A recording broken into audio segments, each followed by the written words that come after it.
Hélène Jouan, le Premier ministre Édouard Philippe a présenté hier la réforme des institutions. Qu'est-ce qu'il faut en retenir d'abord ? Alors d'abord pour le Big Bang, on repassera. Pas de 6e République en perspective et aucune assurance d'un rééquilibrage des pouvoirs entre exécutif et législatif. Mais en pleine contestation de la réforme du statut des cheminots, l'annonce a quelques avantages. D'abord celui de montrer aux Français que les salariés de la SNCF ne sont pas les seuls à devoir faire des efforts. Les élus aussi passent à la toise et se voir tirer quelques-uns de leurs acquis, notamment le droit de se faire élire ad vitam aeternam, c'est-à-dire de faire des carrières complètes en accumulant les mandats. L'Assemblée et le Sénat vont même subir un véritable plan social, 30% des effectifs avec 173 députés de moins dans la prochaine législature, 104 sénateurs. Le plus croustillant, c'est que ce sont ceux-là même qui s'apprêtent à disparaître qui vont devoir signer et voter leur propre effacement. Ce qui ne va pas sans mal. L'avantage pour Emmanuel Macron, c'est aussi de tenir l'un de ses engagements de campagne. Et oui, une case de plus à cocher sur le tableau. Je fais ce que j'ai dit que je ferai. Et comme cette promesse d'un Parlement moins pléthorique est forcément populaire, c'est parfait.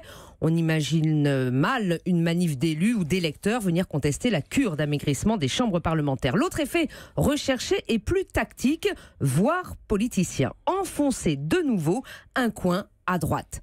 Car on voit bien dans les arbitrages retenus que le président et son Premier ministre ont tout fait pour ne pas braquer le chef des cheminots de cette réforme-ci, à savoir le président du Sénat, Gérard Larcher. Ce dernier pestait contre la limitation dans le temps des mandats. Ils ont fait sortir de la mesure l'immense majorité des maires concernés, ceux-là même qui élisent les sénateurs. Ils ne voulaient pas de proportionnel pour les députés, craignant une chambre éclatée aux mains des partis. Qu'à cela ne tienne, 15%, ça ne va pas changer la face de l'hémicycle au Palais Bourbon, aux grandes dames en passant de François Bayrou. Gérard Larcher refuse également de transiger sur une baisse des élus qui priverait les territoires de leurs représentants, c'est-à-dire de leurs sénateurs. Il a obtenu la promesse qu'il n'en serait rien. Larcher n'est pas Martinez, c'est plus qu'une concertation qui a eu lieu, c'est bien une négociation. Je note ce constat, Larcher n'est pas Martinez. Mais en quoi enfonce-t-il un coin à droite ? C'est que Laurent Wauquiez, le patron des Républicains, ne veut absolument pas offrir cette réforme à Emmanuel Macron. Qu'importe que le candidat LR à la présidentielle, François Fillon, ait eu pour programme de diminuer drastiquement le nombre de parlementaires. Wauquiez appuyait depuis longtemps sur la touche effacé de la campagne présidentielle. Hier, réaction incendiaire du parti Les Républicains, dénonçant une déstabilisation de tout l'équilibre gaulien des institutions.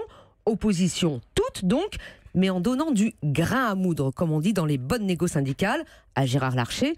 Le président et son Premier ministre espèrent avoir soigné le réformiste de la bande. L'enjeu maintenant est de savoir qui tient le vote des sénateurs à droite, Wauquiez ou Larcher. Ou Retailleau. Que vous allez recevoir dans quelques minutes. Alors, Bruno Retailleau, invité d'Europe 1 à 8h15, le patron des sénateurs Les Républicains. Europe